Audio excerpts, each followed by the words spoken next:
They have to put up billboards. It's not donkey blood. It's just tomato juice.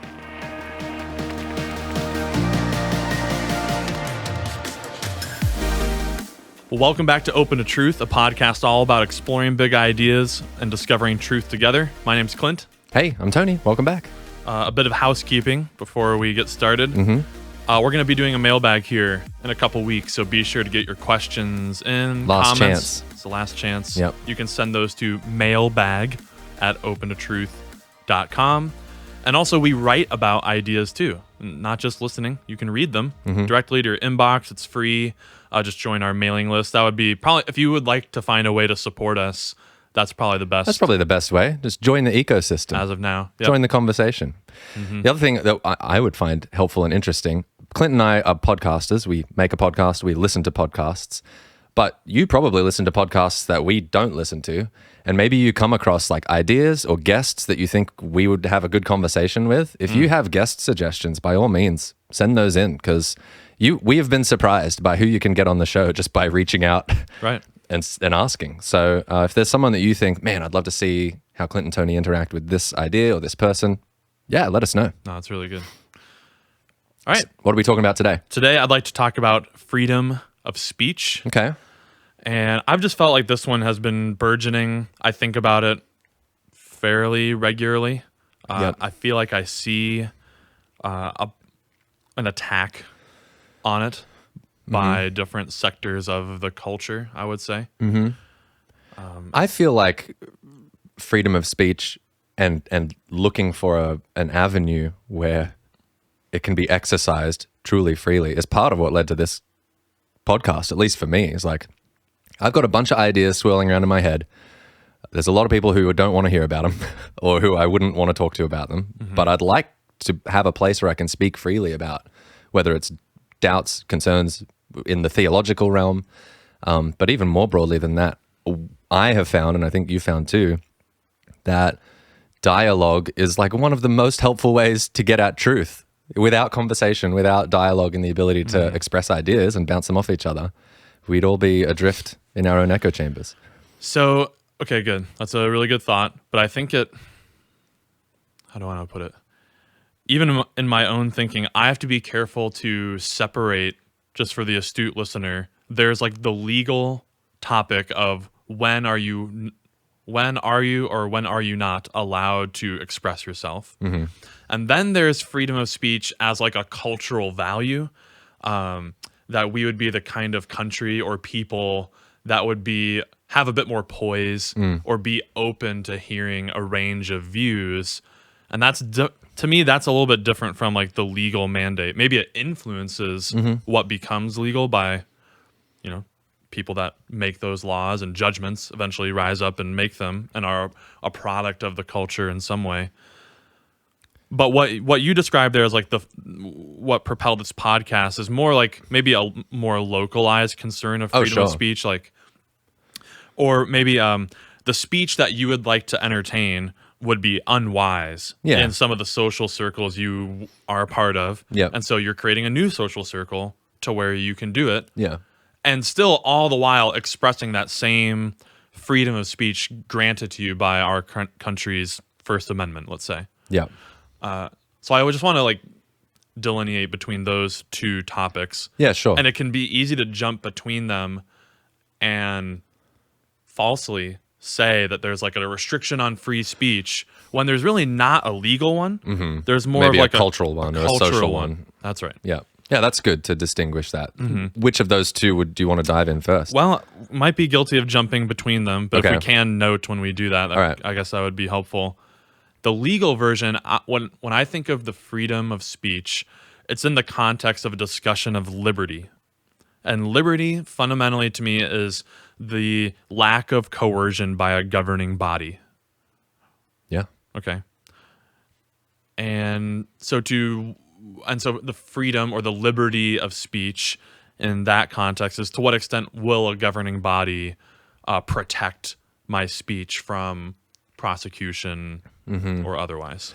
And just to be clear, if we're talking about America, we're talking about the rights protected in the First Amendment, the right to an assembly, right to free speech. Let me read it for you. Please. I'm kind of channeling my inner immigration studying that I've great. done. So I'm trying to remember what all is protected in the first one. Yeah, please. It's free speech, assembly. Don't know. Okay. That's not bearing arms, right? Bearing arms is the second one. Yep. Yeah. Won't get into that one today. It doesn't go right along with free speech. And okay. What am I missing? So I wrote it down for us. Here is the First Amendment of the Constitution. Yeah.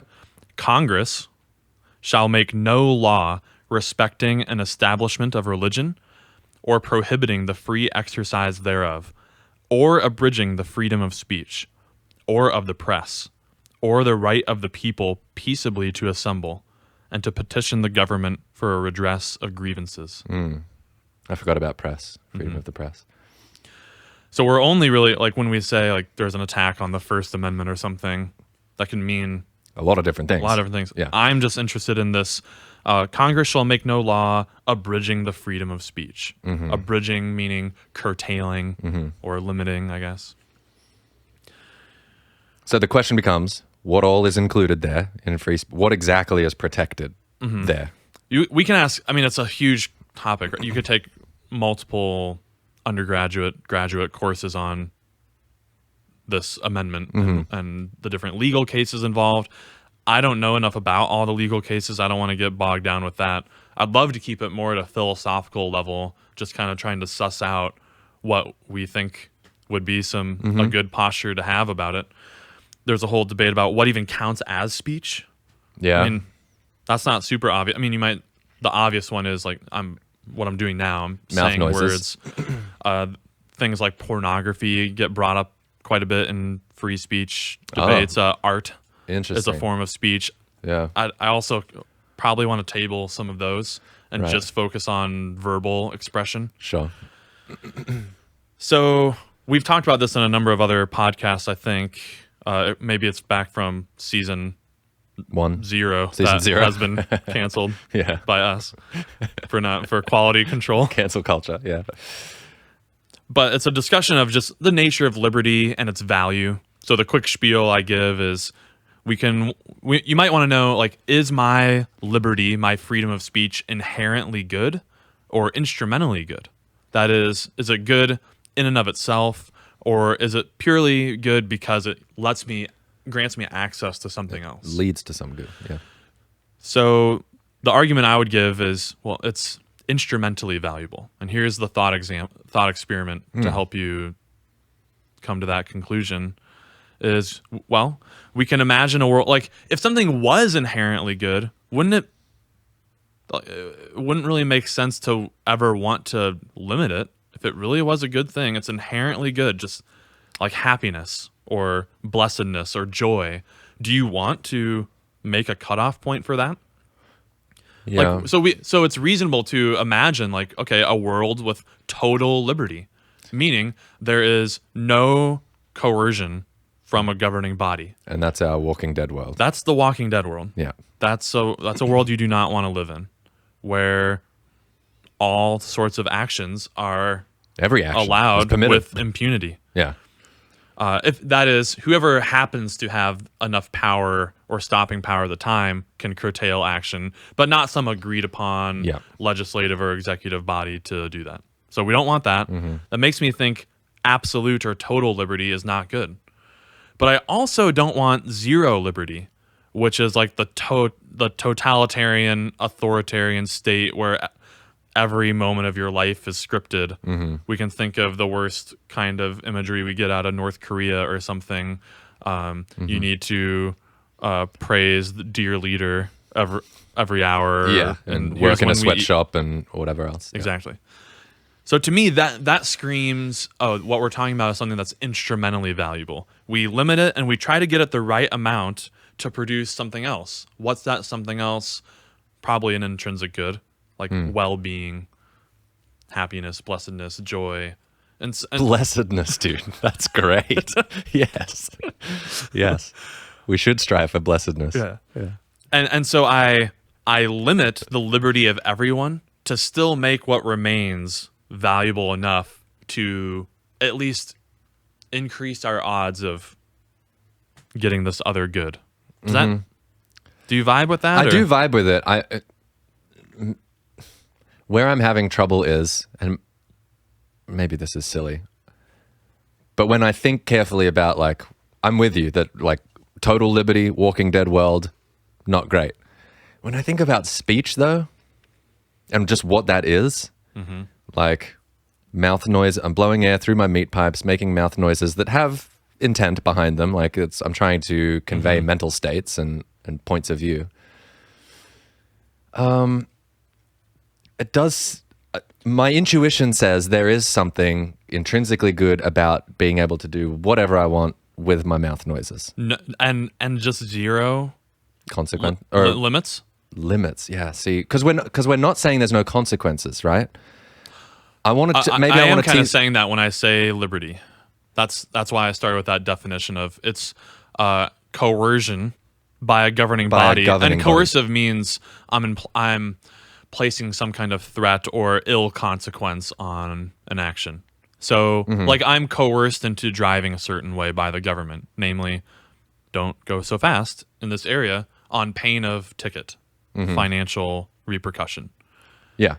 So for speech, who knows what that could, a fine or maybe jail.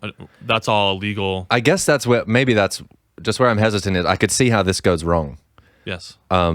And where the government, there's overreach, and I would want to lean on the side of more free speech and less coerced speech. I think it's a slippery slope that concerns me. Interesting. Just because say more about slippery slope. Just because I think that speech has natural social consequences that might not need government intervention. Like if I'm running my mouth and saying offensive stuff constantly, there's going to be social consequences to that I experience. Just as a result, people won't want to be around me. They will isolate themselves from me or whatever. That I don't need government to intervene, and he's saying the wrong thing, so everyone avoid him or hit him with a fine or something. So I just wonder, at what point does government need to step in and say, actually, this speech, we're going to fine you for that? Because like libel and slander, those are things. Okay, great. You know? So we'll work that into your review. Yeah, well, maybe I'm foggy exactly on what qualifies as libel and slander. If I get on Twitter and I call Elon Musk a dickhead or something, nobody's going to sue me over that. Sure. So I'm thinking, and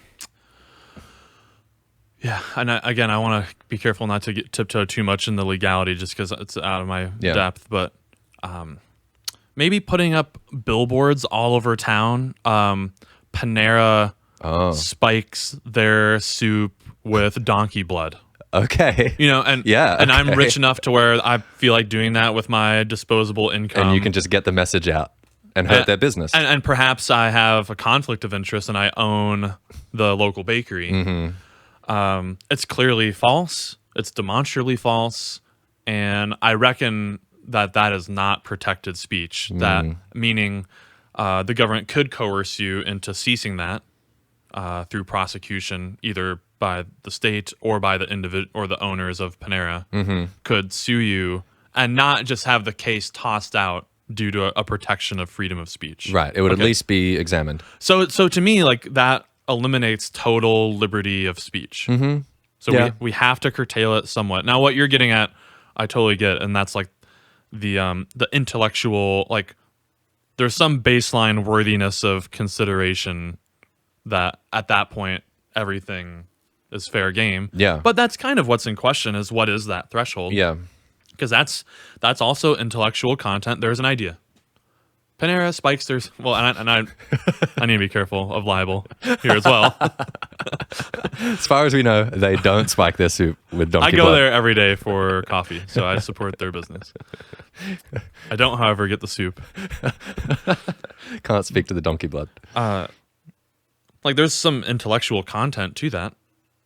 So it's just because you're making a claim doesn't automatically protect it. Other clear, well, I guess it's up for debate, but other traditional limits on speech would be if your speech is a clear and present danger to others. Okay. So in fact, just if I could say this, all of these that I'm about to mention are predicated on the harm principle.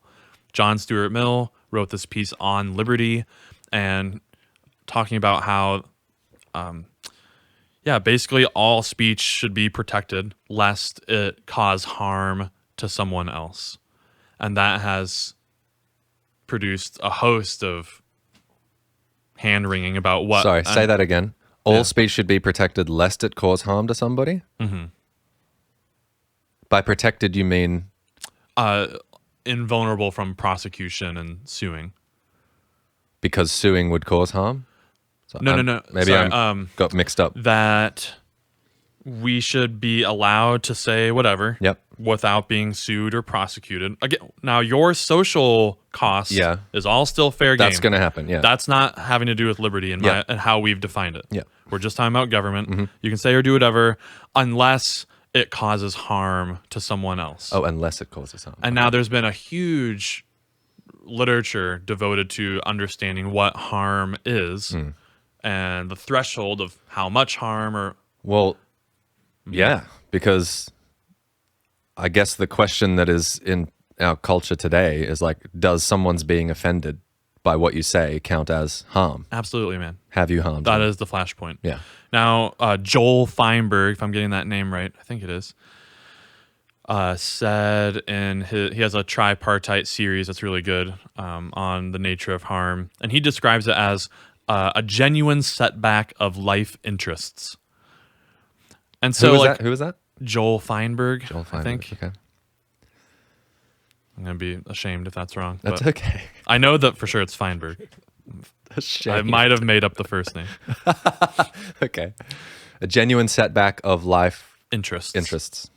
And there's a whole book devoted to teasing out what counts as that. Oh, of course, yeah. So in the Panera case, like the owners of Panera, man, to slander them in that way on a genuine, demonstrable falsehood will ruin their business unfairly, and that causes a real harm. And that kind of speech should not be protected. Again, because I think this is really crucial. And because we've said liberty is not an intrinsic good, this opens the door for saying like, hey, we need to pit this value against another value of social and individual well-being. And so I get that you want, like, wouldn't it be nice if I could just say whatever I wanted to say? Yeah, but look what you're doing causes immense harm totally unnecessarily to this person. You're really setting back their life interests.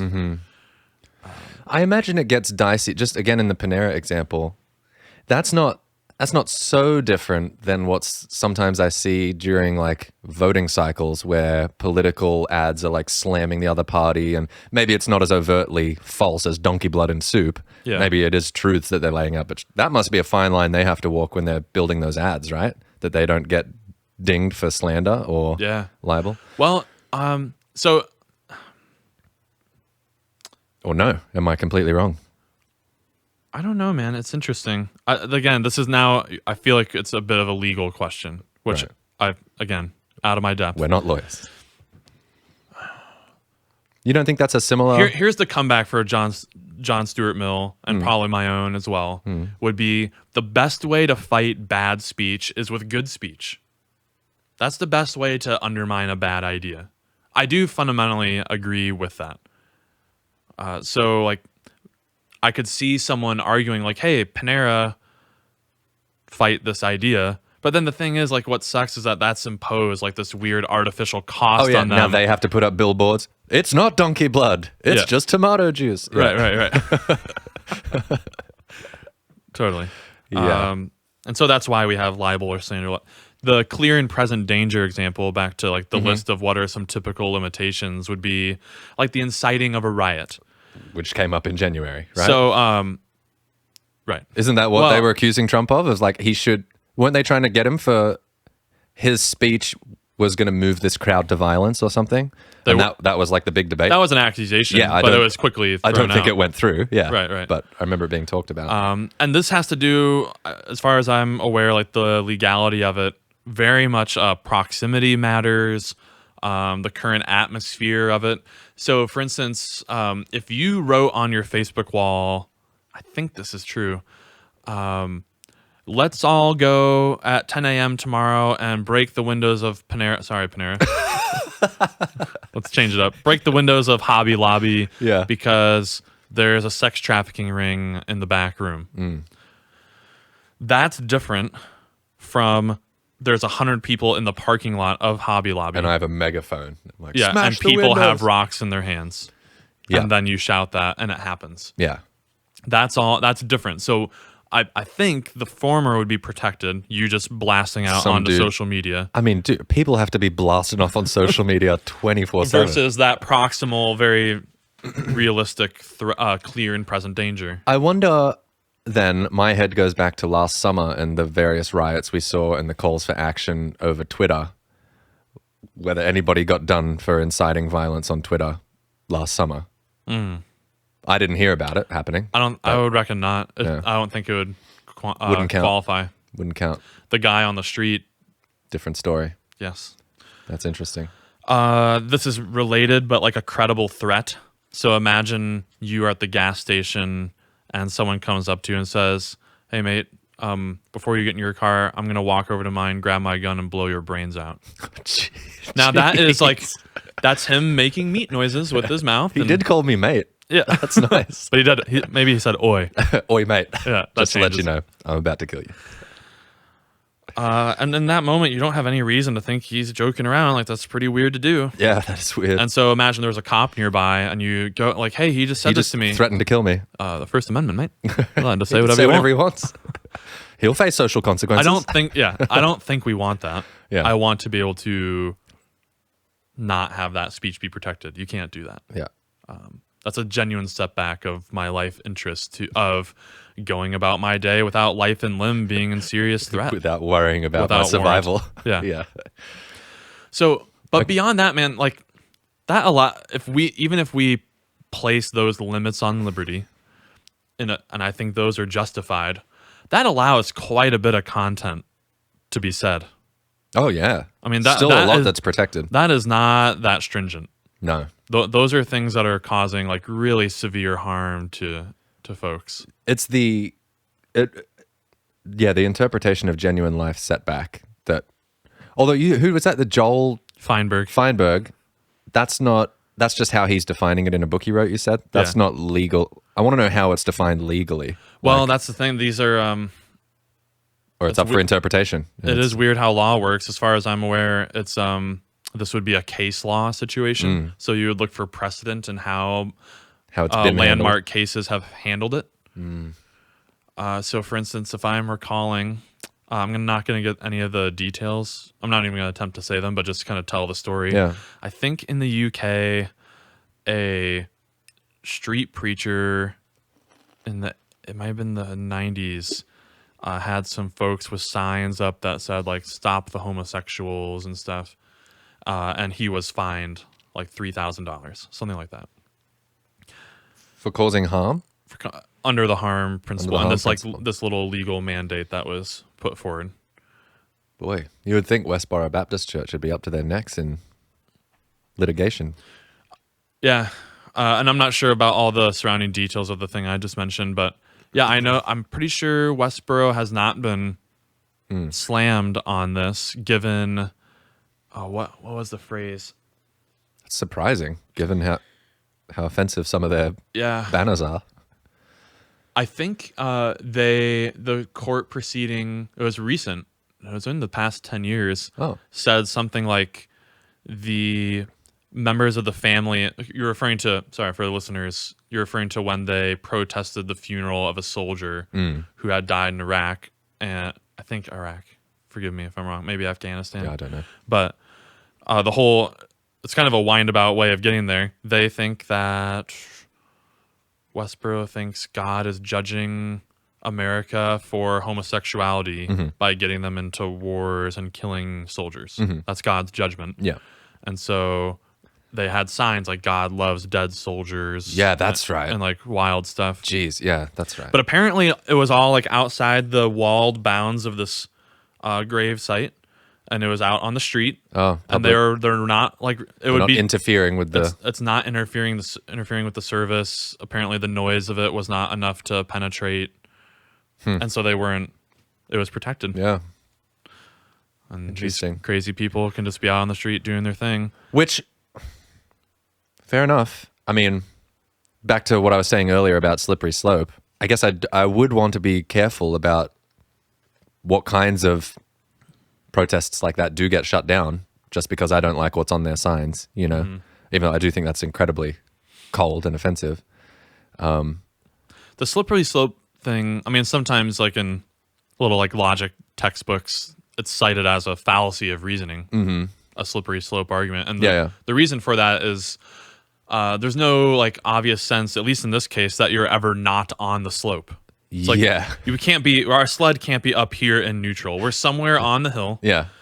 And it's tough to give like really good reasons for like, this is the part in the hill where there's a moment of no return or no going back. Maybe I'll say this. Maybe the slope isn't slippery, but it is a slope and we are on it. And we might not just like magically slide into tyranny, but I don't know. The door's open for corrupt actors to head things that way. Or maybe like you're hanging from a rope above a pool of sharks that want to bite you. And wouldn't it be nice to be higher up on the rope than lower? Yeah. And there's a point at which you start to get nibbled at by the shark and eventually killed. Yeah. Yeah. So the question is, how long is the rope and when's that happening? Yeah. In this space. But you're not particularly concerned about the slipperiness of this slope. Like, have you been concerned about what you see? And maybe this is where we need to consciously move from legal to culture or something. But like, what have you seen as far as in the social consciousness? How is free speech being seen? Is this under threat? Is it under attack? Are we likely to see laws change? What's the vibe you have? Like, I don't know. I don't know about the law changing part. Yeah.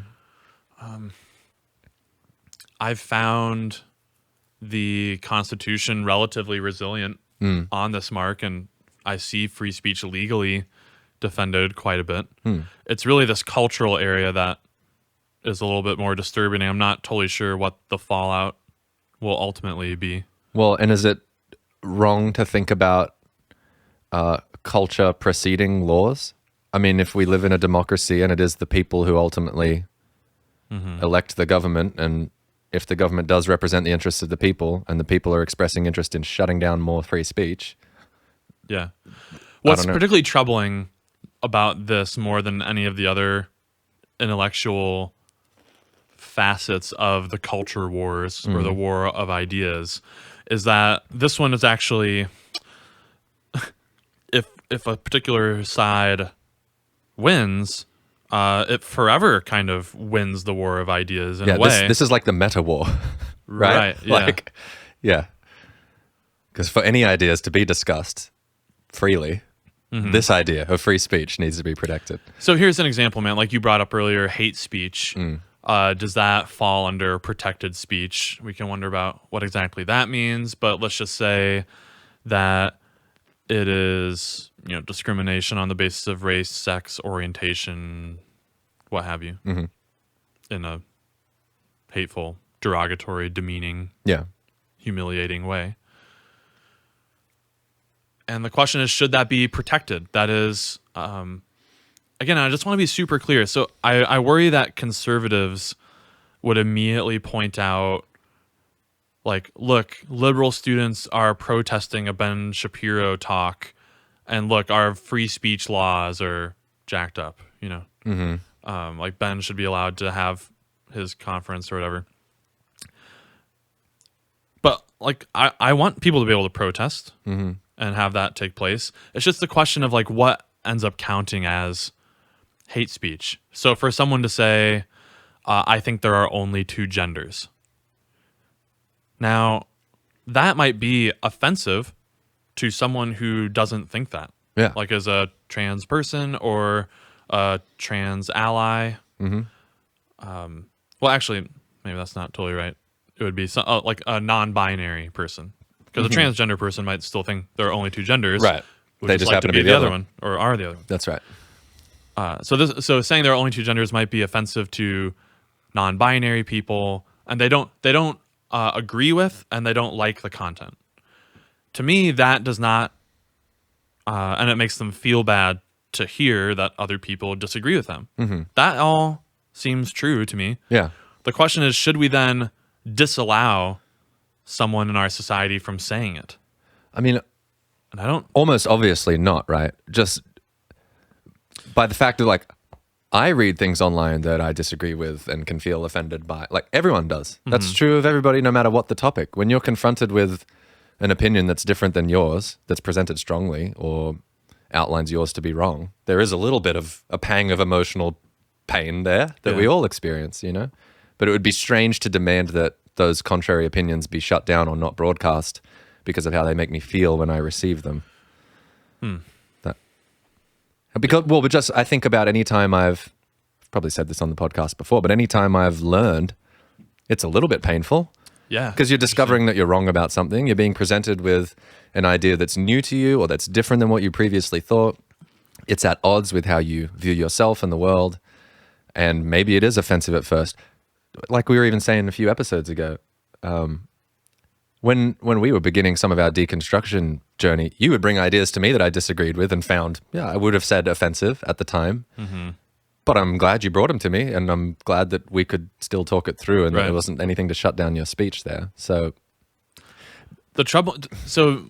I think the good faith participants in the discussion, the broader like legal philosophical discussion, will say that we do not want to protect free speech because it will cause harm to the social standing of various groups, and not so much you need to be punished for thinking that bad thing. That is like that's a bridge too far for most. Like, although we can get into this in a second maybe, but I think we see that happening, which is scary. That you need to be punished for your bad thought rather than just dialogued with. Yeah. But just keep it for a moment with the reasonable thing about hate speech. And so I guess my retort to that would be, how would you handle that? So the idea is it's causing harm to a group? Yeah, like the social standing of people of color or like marginalized people will be diminished by certain kinds of hate speech. Yeah, okay. And I almost want to concede that point and say, yes, that could happen from some hate speech. But to outlaw the speech is to not address the actual disease and rather just a symptom, which is a public person expressing that idea. The real problem is that there are people out there that apparently would be persuaded by these bad ideas. And that isn't changing if you just outlaw the speech. Right. You think it will, like, hey, if we just button this up, then they're not going to hear about it, and slowly over time, the hate will leave their hearts or something. I just don't see that as reasonable at all. Yeah. Well, to your point, that the best way to combat a bad idea or bad speech is with good speech. That's right. So, and I think, not that I don't know if many like fiery progressives are actually listening to the show. But for those out there that are like heavily protesting and smashing windows at Berkeley for when a Ben Shapiro type character speaks there, I implore you to reconsider your tactics, your approach. Even though I might disagree with your ideas, I would love to see you host them in a more civilized way that could actually, if your ideas really were better, that have a public forum. Invite your strongest intellectual defender to combat those ideas publicly with a Ben Shapiro, and let the court of public opinion decide for themselves, rather than disallowing the speech that you don't like. Because all that says to the opposite side is they don't actually have a leg to stand on intellectually, and are resorting to violence or coercion through taking away protected speech. Right. Okay, so what do you make of the argument, though? So a guy like a Joe Rogan, who runs a podcast, obviously probably the most powerful interviewer, well-known interviewer on the planet. And on the one hand, he will give a platform to just about anybody. He'll have just about anybody on the show, no matter how strange their ideas are. And he will engage them in conversation for 3 hours and let them ramble at length about all of their ideas. And I could see an argument being made for, okay, you got a loony on the show, but his ideas are going to speak for themselves. Everybody will see how mad he is, and maybe that's actually the best way to discredit him, is let him spout off his opinions, right? Yes. But what Joe has been met with is like, why are you giving that guy a platform? He's spreading misinformation, and you're actually doing harm by allowing these ideas to be heard as publicly and as freely as they are. So there's like two sides to this. On the one hand, letting this bad idea be known is the best way to show it to be a bad idea. But on the other hand, letting the bad idea be known is broadcasting a bad idea. Do you know what I'm getting at? But I want to know more about like the downstream, like, so why is it causing harm? Tell me that story of how how the speech causes harm. I guess I'd have to think of a specific example of one of the lunatics he's had on. And I haven't listened to him enough to know. I just know he's been embroiled in controversy about giving people a platform. So here's something. Here's a possible story. Yeah, can we imagine a story? So a recent issue the top issue for the Rogan podcast right now is the vaccine stuff? The whole vaccine thing. Yeah. And you have people like Brett and, what's his wife's name? Brett Weinstein, promulgating the drug ivermectin as this alternative to the typical vaccine. So Joe's had Brett and some other people come on that have expressed those ideas. Now the worry is, look, people will hear that speech, that information, and run with it and make not as ideal decisions. We would like them to get the vaccine, but they're not. And by them not doing it, are going to promulgate or propagate the Delta or whatever variant comes along. Is that the basic idea? I think so. And we don't want that. That's the worry of the harm. Because people are dying. Right. And so... harm would befall those people. Yeah. And we can wonder, like, okay, so what? Yeah. And that's what I'm wondering. Are you saying that we should... You're saying who cares about the harm? No. So that's all... let's just say that that's what is actually happening. Yeah. What do we do about it?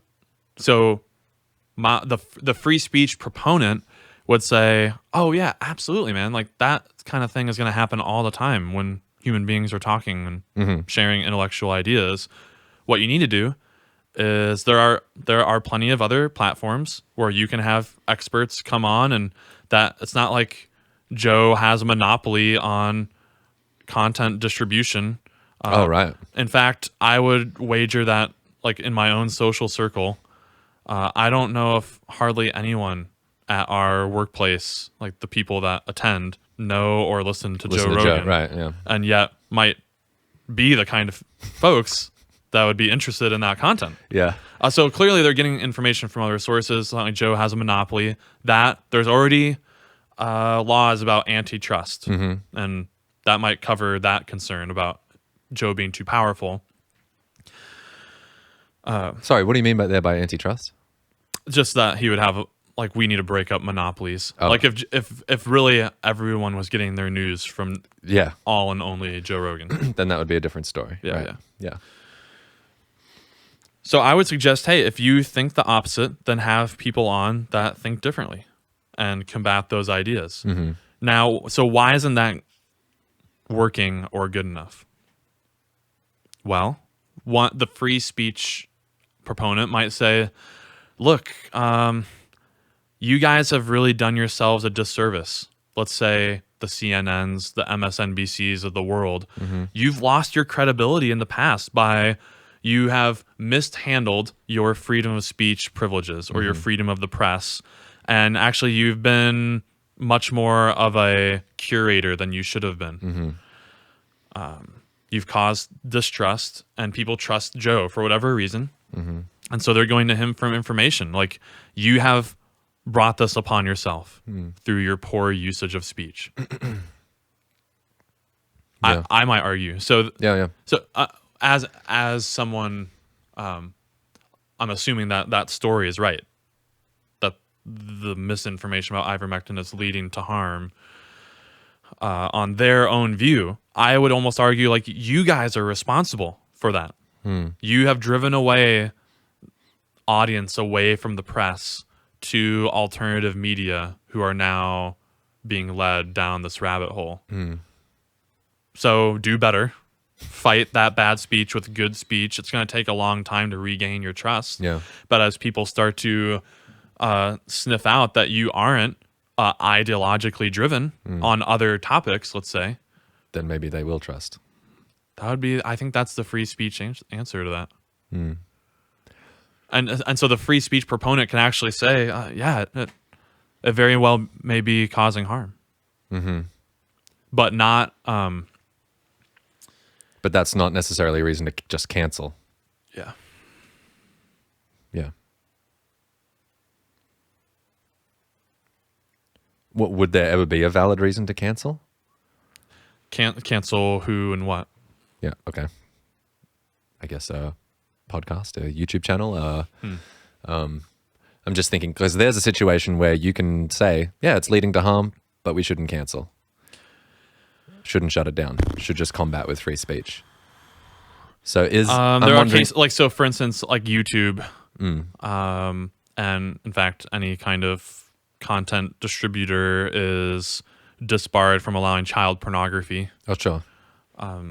YouTube is not inherently not allowed to produce adult pornography. They've chosen that as a company, whereas Pornhub has not. Right. Right. So websites can do that, but everyone is not allowed to do child pornography because that kind of speech is exploitative. Speech. Yeah. And harmful to participants and likely to the broader public. So that is a case actually where it prevents harm to the social standing of certain groups. We don't want to sexualize children. Did you? But just to finish your question, but beyond certain things like that, I would say no. Like we shouldn't banish that kind of speech unless it's libelous. But I don't see podcasting rising to the occasion of clear and present danger or credible threats. Yeah. Just because of the proximity issue. It's so far removed. Yeah.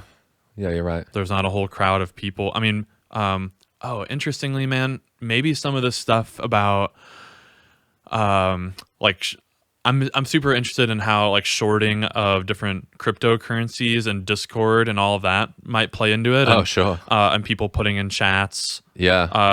Buy now, and Pump and dumps and manipulation. That's super interesting to me as a case study of credible threats. If the company could catch wind of folks in those channels saying that kind of thing, that might be a digital version of the Hobby Lobby stone throwing. Yeah. Remains to be seen, but Now I think some of our listeners will know this, but maybe not all. You have a background in academia.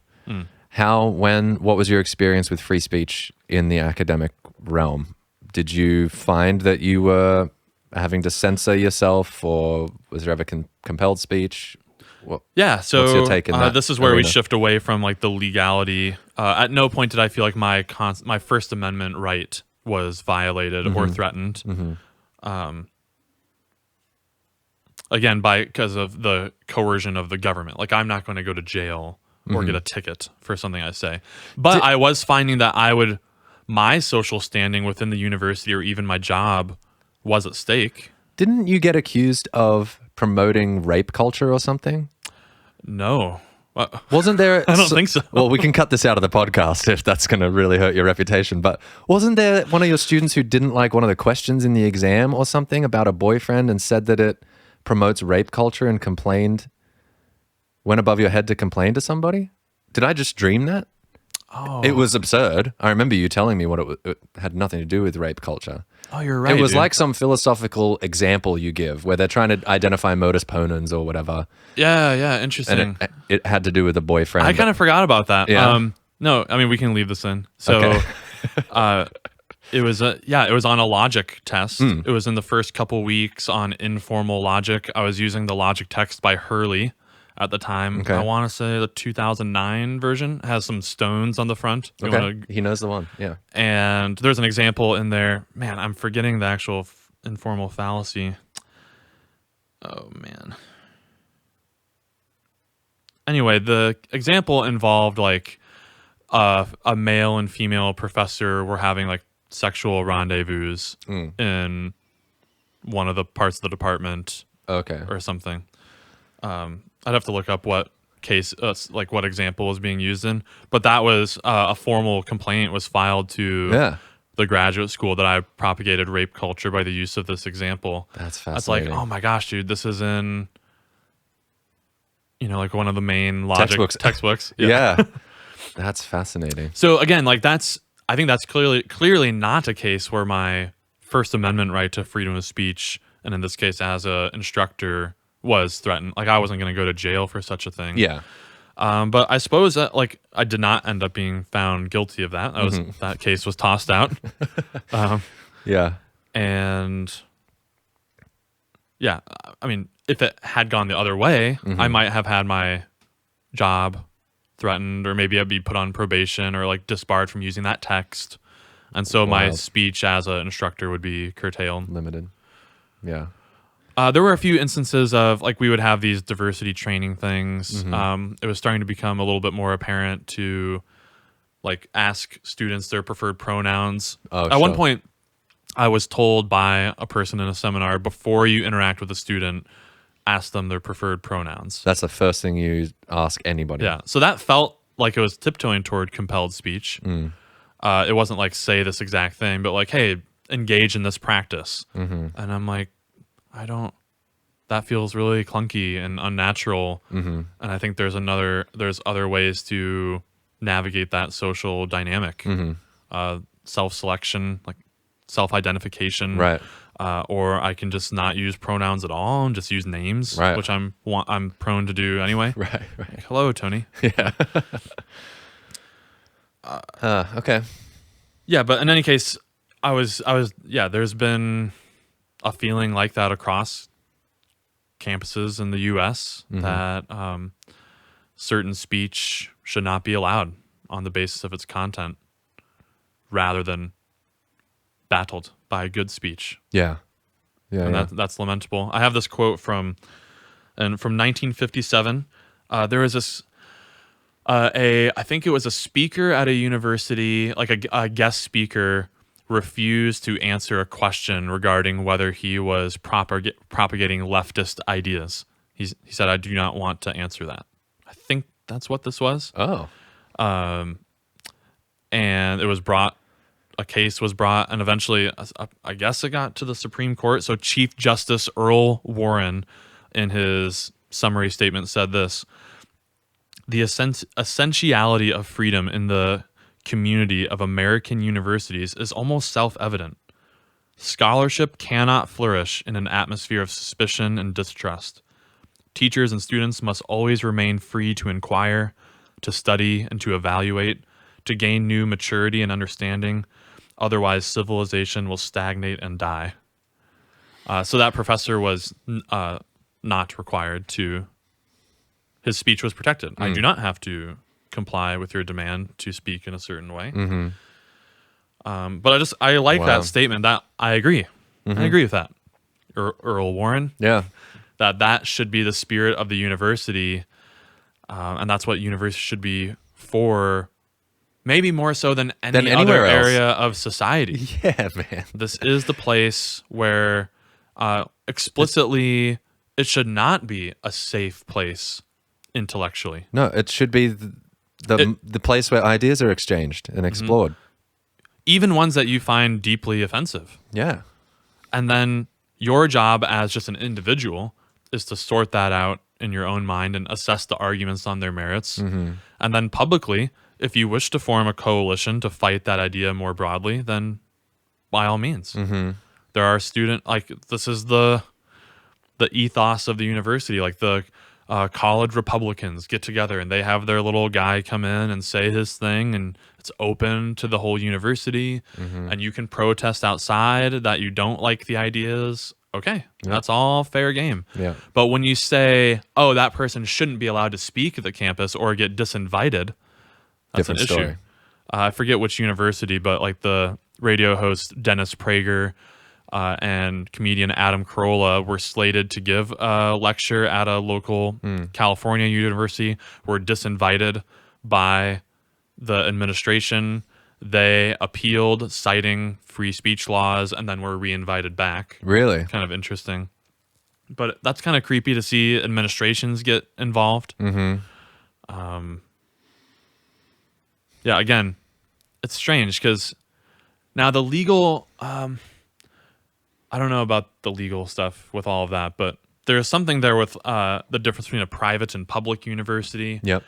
A public university now, when they're placing those sanctions, feels like it is kind of representing the state in some way. And now liberty does seem like it matters more. A private institution, that's where that's where this stuff gets really tricky.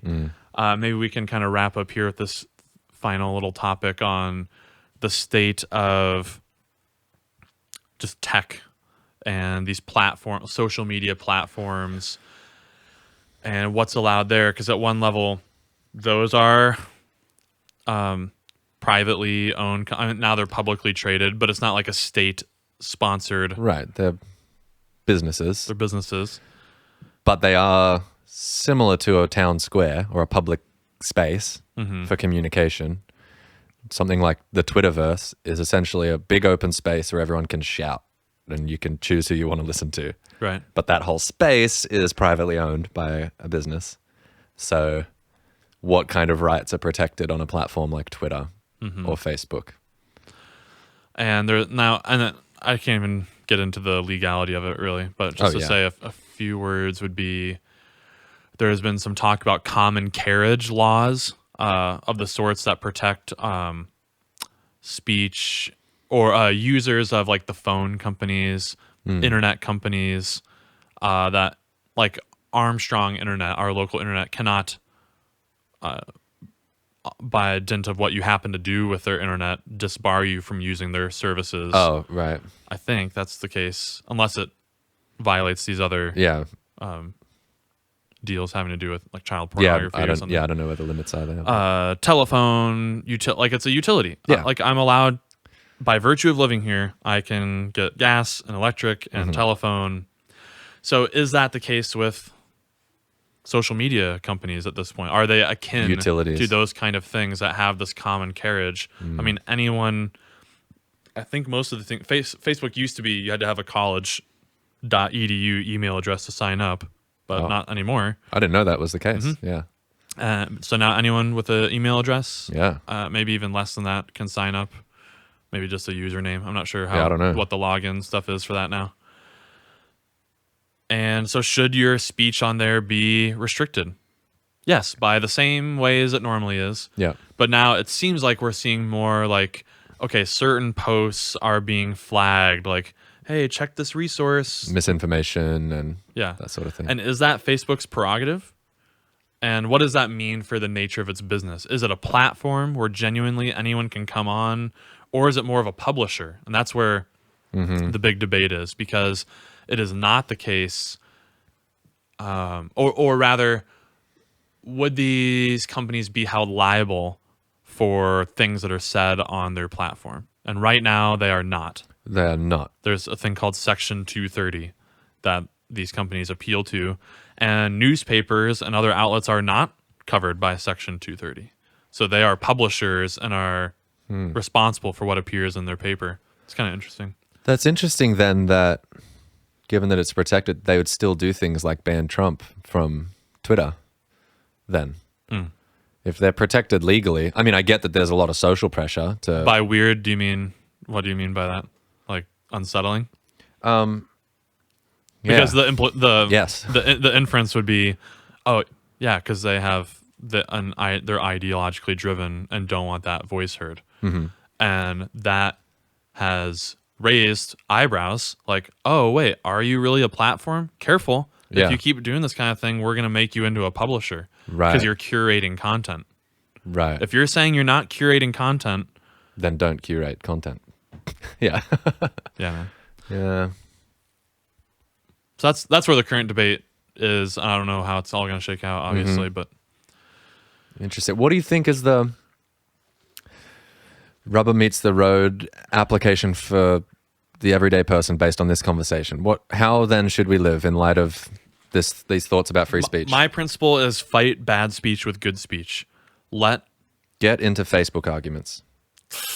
No, not necessarily. I mean, that might not be a good use of time or very effective. Yeah. But whatever you deem to be effective, Yeah. and to the degree that you care about it, and the alternative would be to censor it. Right. And I think that is ill-advised. Less helpful. And maybe a note of hope. John Stuart Mill defended this idea by saying, we don't... Oh, did I write it down? What's the exact language? Oh, yeah. So ideas don't fall into the slumber of decided opinion. There can be this sense that he thought that every generation needed to have as much free speech as possible to reinvigorate, to redefend the handed down traditions of old, lest they become dogmatic, doctrinaire. We just do it because that's how it was always done. And then the reasons for why so suppose in the past these good ideas rose to the cream of the crop because they defeated the arguments of the bad ideas. Well, if these bad ideas are not allowed to still percolate on the perimeter, then we get less of a sense of why those ideas are bad and why our good ideas were good. And instead, this just becomes ensconced doctrinaire. We forget our roots, our underpinnings, so that when a new ugly head resurges of a bad idea, you're ill-equipped to deal with it. Yeah. And I almost want to say that that's happening now.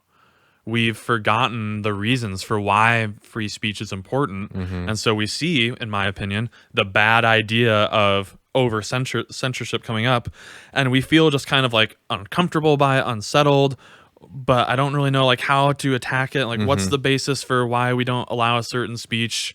Yep. And so I suppose this podcast is one effort toward that end of fighting that bad speech with good speech. With better ideas. Here are reasons to think we should have as much free speech as possible besides some of these really obvious ways that it causes harm. Yeah. That's good, man. That's good. All right. That's helpful. Hopefully that was helpful for you too. Thanks for listening. If you've got questions, like we said at the beginning, we've got a mailbag episode coming up. So now's your chance. Write to us at mailbag@opentotruth.com or leave a comment on this video if you're watching on YouTube. Anything else they need to know about? I think that's it. No. All right. We'll go and speak freely, and we'll see you next time. Stay curious.